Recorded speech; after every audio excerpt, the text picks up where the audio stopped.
Hello ವಿದ್ಯಾರ್ಥಿಗಳೇ, welcome to NMMS and NTSC classes. ಇವತ್ತಿನ ದಿನ ನಾವು ನಮ್ಮ ಸಮಾಜ ವಿಜ್ಞಾನದ ವಿಷಯದಲ್ಲಿ ಭಾರತದ ರಾಜಕೀಯ ವ್ಯವಸ್ಥೆ, ಅದರಲ್ಲಿ ಪೌರನೀತಿ ಅಂತ ಈಗಾಗಲೇ ನಿಮಗೆ ಗೊತ್ತಿರುತ್ತೆ. ಆ ಪೌರನೀತಿಯ ವಿಷಯದಲ್ಲಿ ಬರ್ತಕ್ಕಂತಹ ಸಾರ್ವಜನಿಕ ಆಡಳಿತ, ರಾಜ್ಯಶಾಸ್ತ್ರ, ಭಾರತ ಸಂವಿಧಾನ ವಿಚಾರವಾಗಿ ಈಗಾಗಲೇ ನೀಡಲಾಗಿರ್ತಕ್ಕಂತಹ ಕೆಲವು ಇಂಪಾರ್ಟೆಂಟ್ ಪ್ರಶ್ನೆಗಳ ವಿಶ್ಲೇಷಣೆಯ ಒಂದು ತರಗತಿಯನ್ನು ನಾವು ಮುಂದುವರಿಸೋಣ. ಈ ಹಿಂದಿನ ತರಗತಿಯಲ್ಲಿ ನಾವು ಇತಿಹಾಸಕ್ಕೆ ಸಂಬಂಧಪಟ್ಟಂತೆ ಹಲವಾರು ಪ್ರಶ್ನೆಗಳನ್ನು ವಿಶ್ಲೇಷಣೆ ಮಾಡಿದ್ದೇವೆ. ಈಗ ಮುಂದಿನ ತರಗತಿಗಳಲ್ಲಿ ನಾವು ರಾಜ್ಯಶಾಸ್ತ್ರ, ಸಾರ್ವಜನಿಕ ಆಡಳಿತ ಮತ್ತು ಸಂವಿಧಾನಕ್ಕೆ ಸಂಬಂಧಪಟ್ಟಂತೆ ವಿಚಾರಗಳನ್ನು ಡಿಸ್ಕಸ್ ಮಾಡ್ತಾ ಹೋಗೋಣ. ಇವತ್ತಿನ ದಿನ ನಾವು ಈ ಒಂದು ಕ್ಲಾಸ್ನಲ್ಲಿ ಜಾತ್ಯತೀತ, ಮೂಲಭೂತ ಹಕ್ಕುಗಳು, ಯೂನಿಯನ್ ಪಬ್ಲಿಕ್ ಸರ್ವಿಸ್ ಕಮಿಷನ್, ಸಾರ್ವಜನಿಕ ಆಡಳಿತ ಇವುಗಳನ್ನೆಲ್ಲ ಒಳಗೊಂಡಂಥ ರಾಜ್ಯಶಾಸ್ತ್ರ ಮತ್ತು ಕಾನ್ಸ್ಟಿಟ್ಯೂಷನ್ ಬಗ್ಗೆ ಮತ್ತು ಅದರ ರಿಲೇಟೆಡ್ ಆಗಿ ಕೊಟ್ಟಿರ್ತಕ್ಕಂಥ ಪ್ರಶ್ನೆಗಳ ಬಗ್ಗೆ ಚರ್ಚೆ ಮಾಡ್ತಾ ಹೋಗೋಣ. ಮೊದಲನೇ ಪ್ರಶ್ನೆ, ಜಾತ್ಯತೀತ ರಾಷ್ಟ್ರ ಎಂಬುದರ ಅರ್ಥ. ಈ ಪ್ರಶ್ನೆಯನ್ನು ಈಗಾಗಲೇ ನೀಡಿದ್ದೆ. ಆ ಪ್ರಶ್ನೆಗೆ ಉತ್ತರವನ್ನು ನೋಡೋದಾದರೆ, ಜಾತ್ಯತೀತ ಅದರ ಅರ್ಥವನ್ನು ಕೇಳಿದ್ದಾರೆ. ಈ ಒಂದು ಪ್ರಶ್ನೆಗೆ ಉತ್ತರವನ್ನು ನೋಡೋದಕ್ಕಿಂತ ಮೊದಲು ಜಾತ್ಯತೀತ ಎನ್ನುವುದರ ಒಂದು ಅರ್ಥವನ್ನು ತಿಳ್ಕೊಳ್ಳುವಂತಹ ಅಗತ್ಯ ಇದೆ. ಈ ಜಾತ್ಯತೀತ ಅಂದರೆ ಯಾವುದೇ ಒಂದು ರಾಷ್ಟ್ರ, ಆ ಒಂದು ರಾಷ್ಟ್ರ ಎಕ್ಸ್ ಆಗಿರಬಹುದು, ಆ ಒಂದು ರಾಷ್ಟ್ರ ಯಾವುದೇ ಒಂದು ಧರ್ಮವನ್ನು, ಅದು ಹಿಂದೂ ಧರ್ಮ, ಜೈನ ಧರ್ಮ, ಇಸ್ಲಾಂ ಧರ್ಮ, ಬೌದ್ಧ ಧರ್ಮ, ಕ್ರೈಸ್ತ ಧರ್ಮ, ಸಿಖ್ ಧರ್ಮ, ಯಾವುದೇ ಧರ್ಮ ಆಗಿರಲಿ, ಆ ಒಂದು ಧರ್ಮವನ್ನು ತನ್ನ ರಾಷ್ಟ್ರ ಧರ್ಮವಾಗಿ ಸ್ವೀಕಾರ ಮಾಡದೆ ಇರುವಂತಹ ಎಲ್ಲ ಧರ್ಮಗಳನ್ನು ಸಮನಾಗಿ ಕಾಣುವಂತಹ ವ್ಯವಸ್ಥೆಯನ್ನು ಹೊಂದಿರುವಂತಹ ರಾಷ್ಟ್ರವನ್ನು ನಾವು ಜಾತ್ಯತೀತ ರಾಷ್ಟ್ರ ಅಂತ ಕರಿತೀವಿ.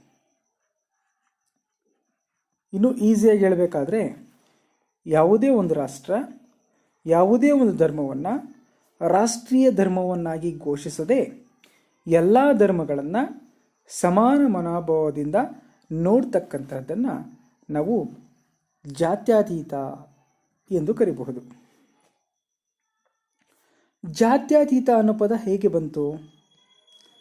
ಜಾತ್ಯತೀತ ಅನ್ನುವಂತಹ ಪದ ಎಲ್ಲಿದೆ ಅನ್ನೋದು ನಮಗೆ ಗೊತ್ತಿರಬೇಕು.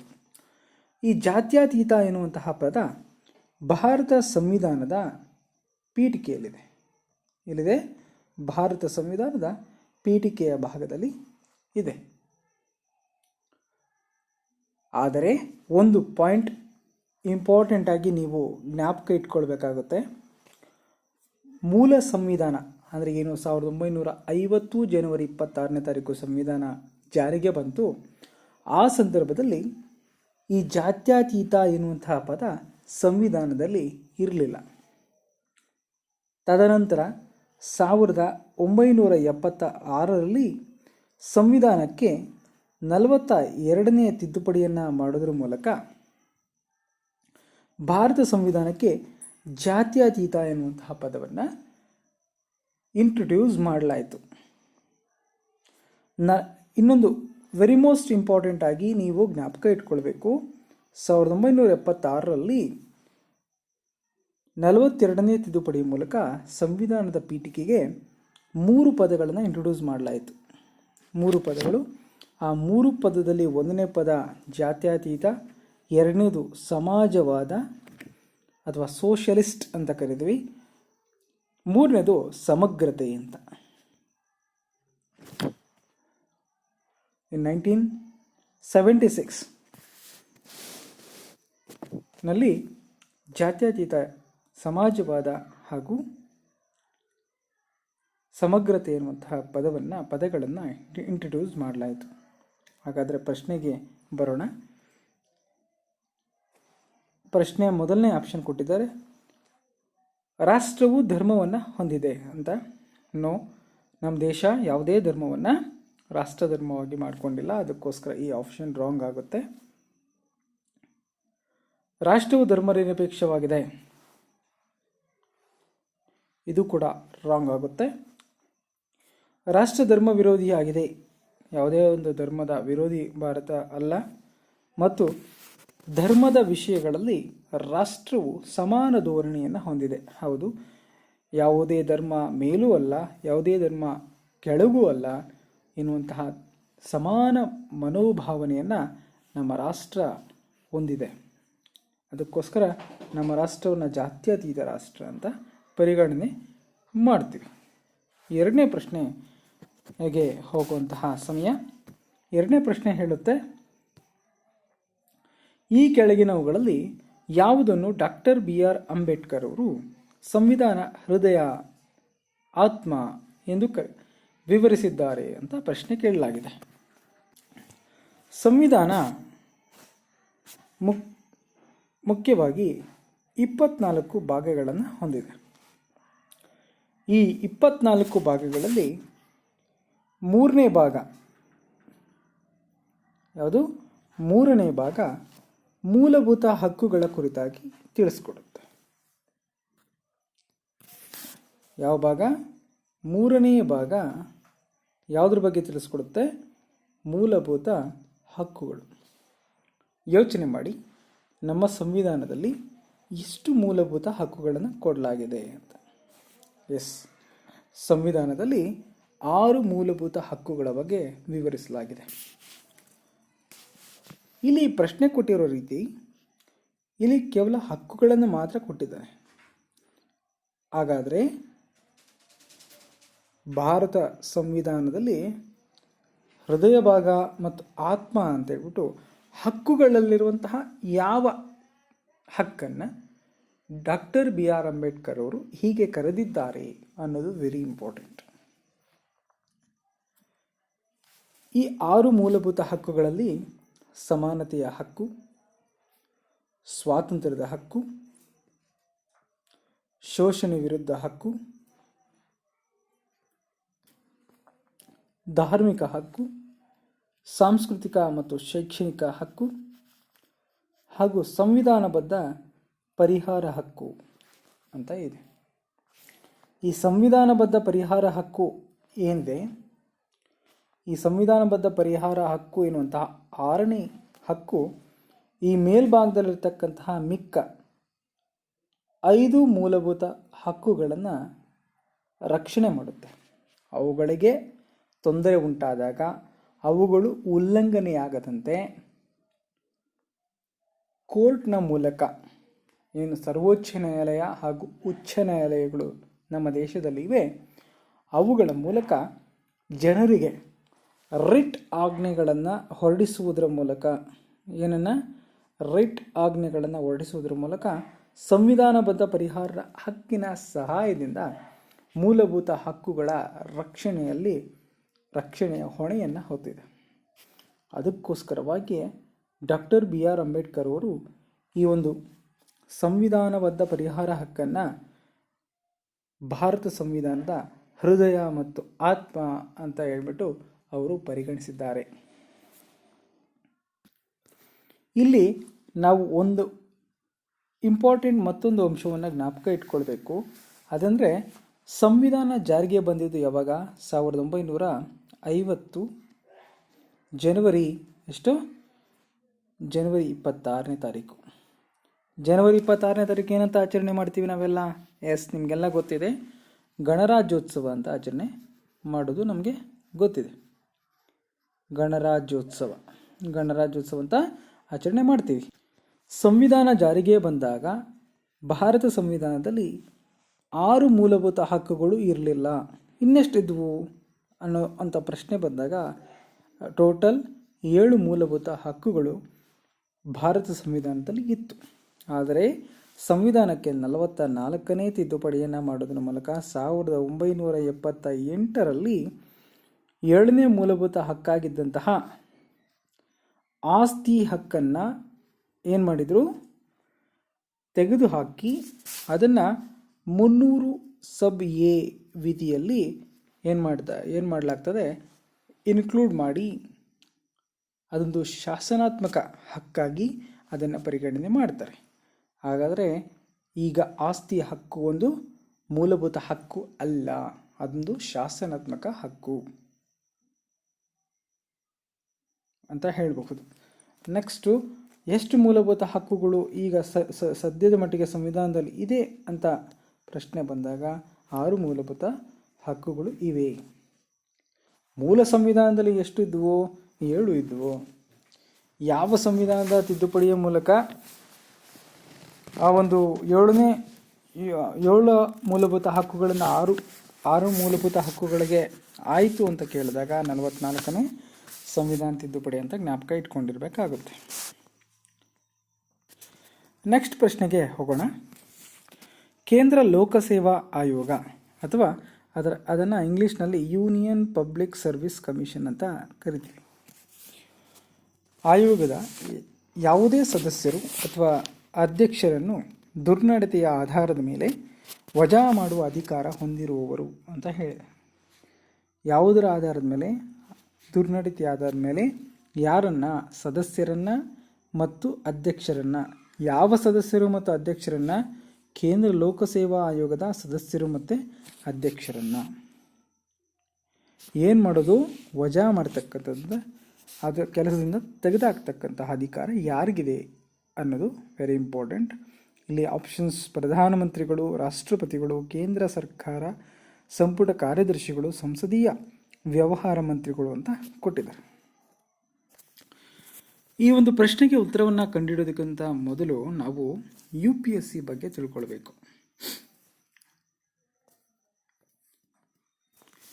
ನಮ್ಮ ಒಂದು ಸಂವಿಧಾನದಲ್ಲಿ ಒಂದು ಸಂಸ್ಥೆಗಳು ಅಂತ ಇದ್ದಾವೆ. ಸಂವಿಧಾನಿಕ, ಅದರಲ್ಲಿ ಆ ಒಂದು ಸಂಸ್ಥೆಗಳು, ಸಂವಿಧಾನದಲ್ಲಿ ಇರ್ತಕ್ಕಂತಹ ಸಂಸ್ಥೆಗಳನ್ನು ಸಾಂವಿಧಾನಿಕ ಸಂಸ್ಥೆಗಳು. ಅದಕ್ಕಿಂತ ಮೊದಲನೇದಾಗಿ ಇರುವಂತಹ ಸಂಸ್ಥೆಗಳಲ್ಲಿ ನಾವು ಎರಡು ರೀತಿ ನೋಡಬಹುದು. ಒಂದು ಸಾಂವಿಧಾನಿಕ ಸಂಸ್ಥೆಗಳು ಅಂತ,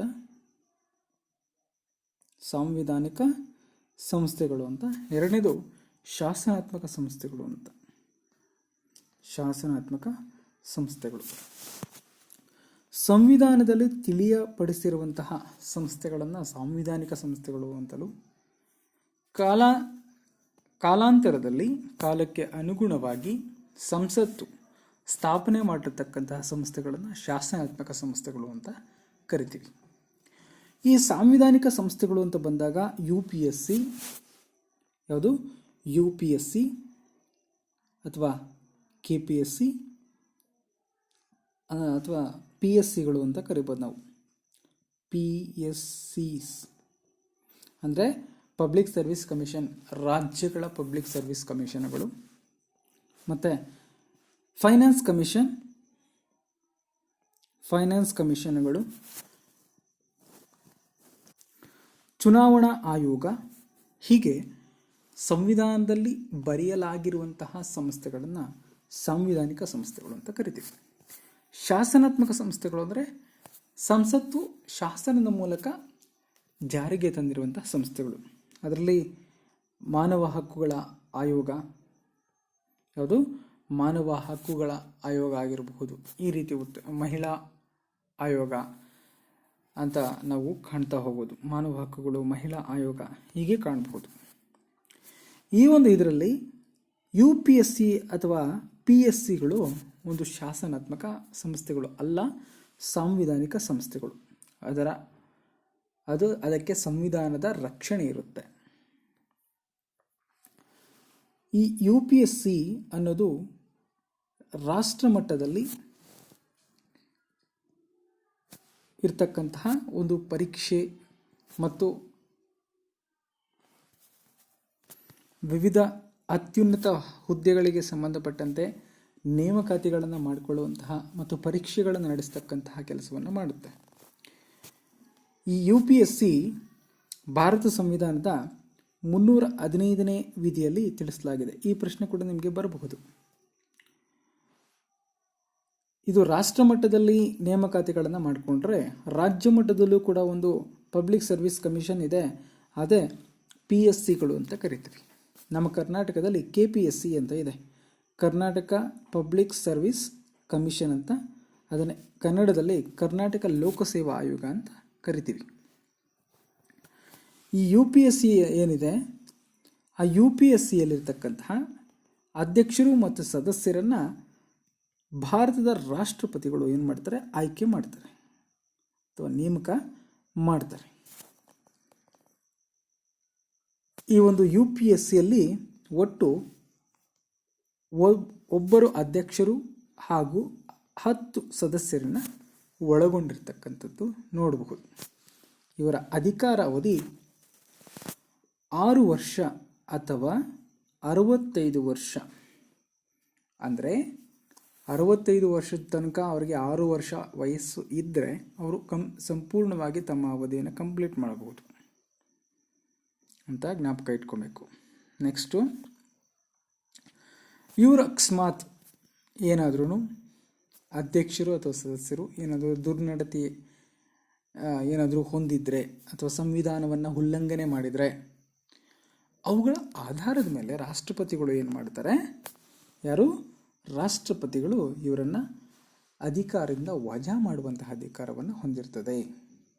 ನೇಮಕ ಮಾಡ್ತಕ್ಕಂಥದ್ದು ಅವರೇ, ವಜಾ ಮಾಡ್ತಕ್ಕಂಥದ್ದು ಅವರೇ. ಉತ್ತರಕ್ಕೆ ಬರೋಣ. ಈ ಪ್ರಶ್ನೆಗೆ ಸರಿಯಾದ ಉತ್ತರ ಏನಾಗುತ್ತೆ, ರಾಷ್ಟ್ರಪತಿಗಳು. ಇಲ್ಲಿ ಇಷ್ಟನ್ನು ಬಿಟ್ಟು ಅಧ್ಯಕ್ಷರು ಮತ್ತು ಸದಸ್ಯರನ್ನು ನೇಮಕ ಮಾಡೋದು ಅಂತ ಕೊಟ್ಟರೂ ಅವರೇನೆ.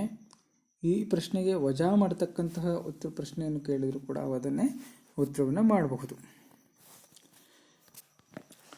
ಸಾರ್ವಜನಿಕ, ಇಲ್ಲಿ ನೆಕ್ಸ್ಟ್ ಪ್ರಶ್ನೆ, ಲಾಸ್ಟ್ ಪ್ರಶ್ನೆ ನೋಡೋಣ. ಸಾರ್ವಜನಿಕ ಆಡಳಿತ ಎಂಬ ಪದವನ್ನು ಮೊದಲು ಬಾರಿಗೆ ಬಳಸಿದವರು ಯಾರು ಅಂತ. ಇದಕ್ಕೆ ಉತ್ತರಗಳನ್ನು Alexander Hamilton, Socrates, Woodrow Wilson ಮತ್ತು ಲೂಥರ್ ಗುಲಿಕ್ ಅನ್ನು ಕೊಟ್ಟಿದ್ದಾರೆ. ಇದು ಪಬ್ಲಿಕ್ ಅಡ್ಮಿನಿಸ್ಟ್ರೇಷನ್ ಎನ್ನುವಂತಹ ವಿಷಯದಲ್ಲಿ ಬರ್ತಕ್ಕಂತಹ ಅತಿ ಮುಖ್ಯವಾದ ಪ್ರಶ್ನೆ ಆಗಿರುತ್ತೆ. ನಿಮಗೆ 8ನೇ ತರಗತಿಯಲ್ಲಿ ಮೊದಲನೇ ಸೆಮಿಸ್ಟರ್ನಲ್ಲಿ ಸಾರ್ವಜನಿಕ ಆಡಳಿತ ಎನ್ನುವಂತಹ ಪಾಠ ಇದೆ. ಆ ಪಾಠವನ್ನು ತುಂಬ ಸಂಪೂರ್ಣವಾಗಿ ನೀವು ಓದ್ಕೊಂಡ್ರೆ ಸಾರ್ವಜನಿಕ ಆಡಳಿತಕ್ಕೆ ಸಂಬಂಧಪಟ್ಟಂತೆ ಯಾವುದೇ ಪ್ರಶ್ನೆ ಬಂದರೂ ಕೂಡ ನೀವು ಈಸಿಯಾಗಿ ಉತ್ತರವನ್ನು ಮಾಡಬಹುದು. ಹಾಗಾದರೆ ಸಾರ್ವಜನಿಕ ಆಡಳಿತದ ಹುಟ್ಟು ಹೇಗಾಯಿತು ಅಂದರೆ, ಸಾರ್ವಜನಿಕ ಆಡಳಿತ ಒಂದು ಪಿತಾಮಹ ಅಂತ. ಈಗ ಪ್ರತಿಯೊಂದು ಒಂದು ಸಬ್ಜೆಕ್ಟ್ಗೂ ಒಬ್ಬೊಬ್ಬರು ಜನಕ ಇದ್ದೇ ಇರ್ತಾರೆ. ಅರ್ಥಶಾಸ್ತ್ರಕ್ಕೆ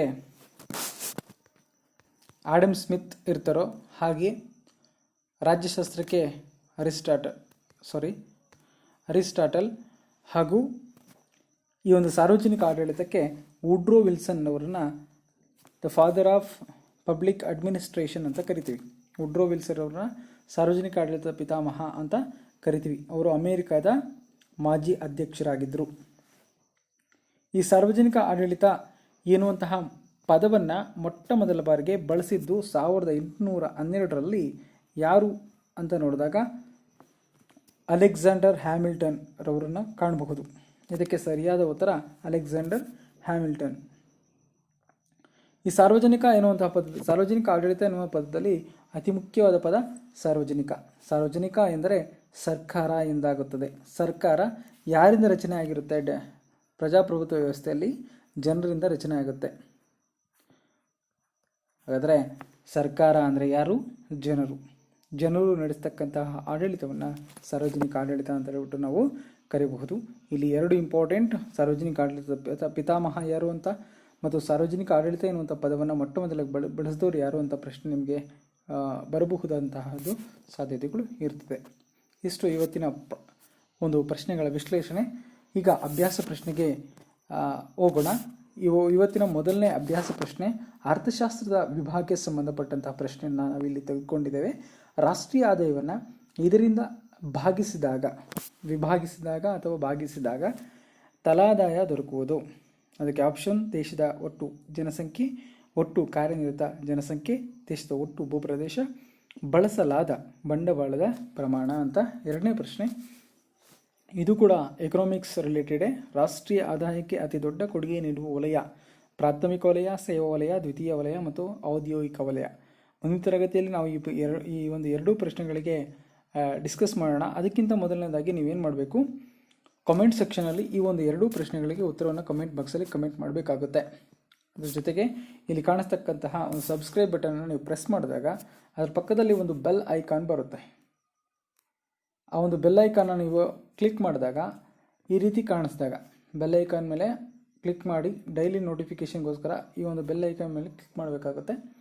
ಅದರಿಂದ ನಾನು ಮಾಡ್ತಕ್ಕಂಥ ವೀಡಿಯೋಗಳು ನಿಮ್ಗೆ ಈಸಿಯಾಗಿ ದೊರಕೋದಕ್ಕೆ ಸಾಧ್ಯ ಆಗುತ್ತೆ ಅಂತ ಹೇಳ್ತಾ ಇವತ್ತಿನ ಕ್ಲಾಸನ್ನು ನಾವು ಇಲ್ಲಿಗೆ ಮುಗಿಸೋಣ. Thank you.